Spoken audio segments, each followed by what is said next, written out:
So where are all of the Japanese visitors? It seems like just a few years ago I was filming here and they were everywhere. It was a lot busier. But these days it doesn't seem like they're around all that much. So I want to share 4 ways that Hawaii could increase visitors from Japan, which are currently at levels about half of what they used to be before the pandemic. And this trend has continued to hurt the local economy. And I think if we don't see an improvement in Japanese visitor numbers, Hawaii could be in trouble. And by the way, it's been pretty cold in Hawaii. It's been hitting like the 60s at nighttime and gotta wear a jacket.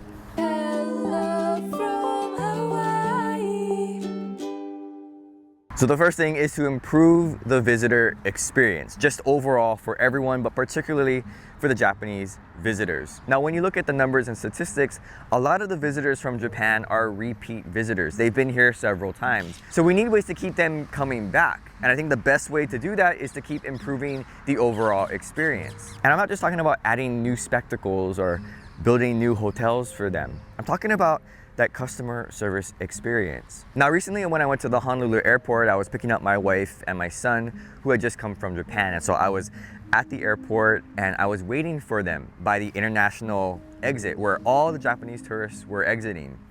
And some of the visitors who had just come off the plane after 8 hours, they didn't know how to get from that exit to transferring to an inter-island flight. So as I sat there waiting for my wife, I was watching as the visitors approached this airport employee. And the employee was behind the desk and typing, and I'm sure they were very busy, but several of these visitors came and they asked, oh, where do I go for inter-island flight, in the best English that they could muster. And the employee didn't even look at them. They just continued typing, looking at the screen, and just kind of pointed off to that direction. And maybe it's not their job to usher people to where they're supposed to go, but you'd think that you'd want the first experience, once you're out of the gate, once you're out of the exit, to be friendly. So I don't know if they need to employ someone right there at the international exit to direct those who are going inter-island, but there should be someone there with a smile, someone who is excited to greet these people because they're just starting their vacation. And to be honest, if that was me and I started my vacation and I was just asking for simple directions because the signs aren't good enough, I'd be very disappointed. Because the thing is, Japanese people have a certain expectation when it comes to service. And you can ask anyone from Hawaii who's been to Japan. They'll go on and on about how great the food is, how good the shopping is, how cheap everything is, how clean it is, how safe they feel. Those things are absolutely true. But above all those things, I think it's the customer service. Japan is very service oriented, and talking about the trains, talking about the restaurants and the stores and the shopping. And the thing is, if people from Hawaii, where we're supposed to have aloha and all about tourism, if those people are impressed with the customer service, you know that they're doing something right. So to me, Hawaii has to step it up. I don't know if it's overall training, more positions, but I think there needs to be more of an emphasis on customer service, particularly toward Japanese visitors. All visitors really, but specifically the Japanese visitors, because look at their standard. It's so much higher than I think what we've been serving them. These birds are well fed, they're not afraid. Who's been feeding them spam musubis? My second suggestion is to offer Holoholo cards in Japan. Now, if you're not familiar with Holoholo cards, the city and county of Honolulu implemented this new card system so that it's cashless when you use the bus or now the rail. Now, of course, Japanese visitors are already used to this. They have Suica and they have Passmo. Even now, the Japanese have already bypassed that, and you can use your phone to just beep and scan in. And maybe Hawaii will get there one day, maybe 10 years from now, I don't know. But it's something to consider that that's what they're used to. So one thing that I think could help a lot of Japanese visitors is to have the cards already available in Japan. Market the cards over there so that when they come here, they already have them. And what they could do is make special edition cards just for the Japanese audience. Maybe release a couple a year, and you could work with local artists to design some of these cards. I mean, they've already released special edition Holoholo cards for the holiday season, as well as rail cards when the rail was first operable. I mean, who knows, maybe even local people might want to start collecting these cards. But I think by offering these cards in Japan, it will prepare them and just get them ready for when they do come here. I know a lot of Japanese visitors don't drive, and yes, some of them do take the tour buses and they bus them around the island, but a lot of them take the bus. So I say, let's just make it easier for them. Speaking of visitors, there they are, but not Japanese visitors. So my third suggestion is to work with Japanese TV shows to start promoting Hawaii. From my many years of watching Japanese television, I don't think you can underestimate the power and influence of Japanese TV on restaurants, on destinations. It's powerful stuff. So whether it's popular shows like King's Brunch or comedians or singers, celebrities, inviting them here will definitely get attention from the general public. One of my favorite shows in Japan is this show where they ask taxi drivers to take them to their favorite place to eat. Like they just ask them, oh, go and grab lunch and can we follow you? And so the taxi driver will go ahead and take the TV crew around to one of these small hole-in-the-wall places. Now, a lot of restaurants love this because of the free exposure. A lot of people will now want to go there, especially because maybe they didn't know about that restaurant before.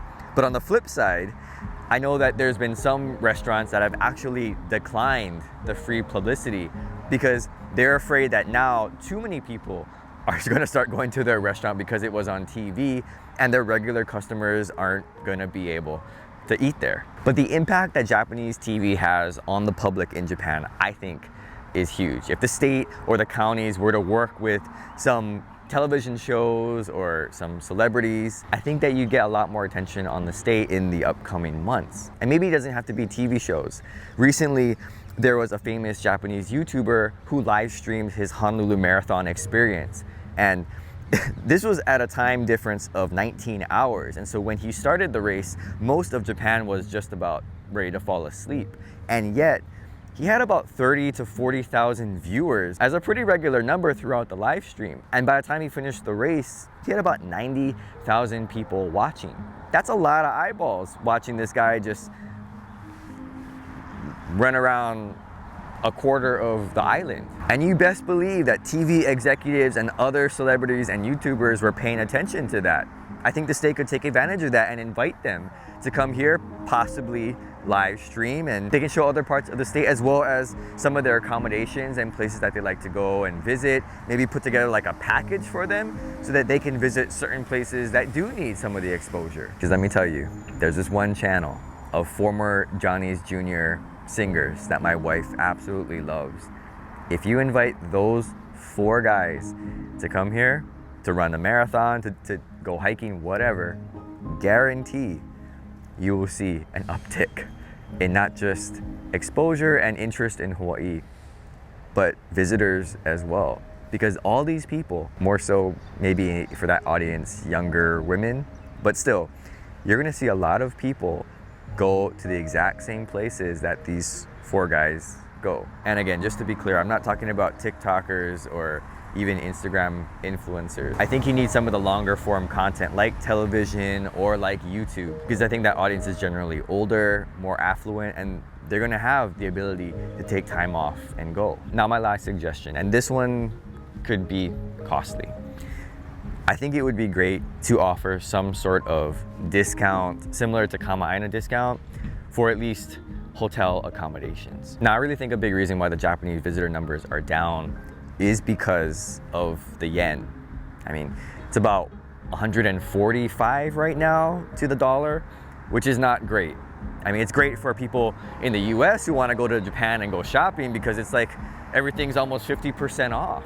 But if you're a Japanese visitor coming here, things are way more expensive than they were pre-2020. Because when you think about all the costs that they have to pay, flight, hotel, food, tip, shopping, all of these things, it's not cheap anymore. And I think on the flip side, that's why so many people from Hawaii have recently gone to Japan, because it's so cheap and everybody knows it. You go eat cheap, you can go shopping cheap, and you feel like everything is half off. But imagine if it's the other way.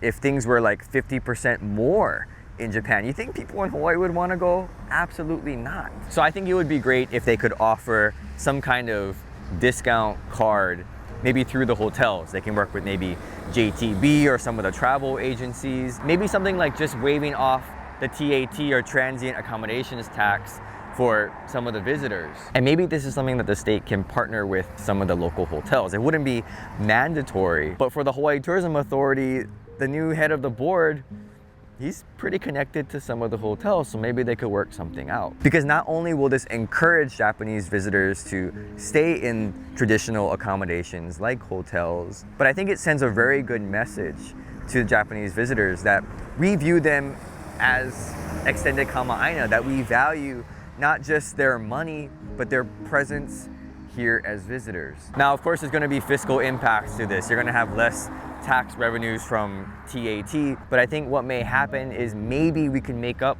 for that with general excise tax revenues. Or maybe the state and counties will have to supplement that loss for a while. But I think we just have to find ways to make it cheaper for Japanese visitors to come. We can't control world economics and we can't control the value of the yen to the dollar.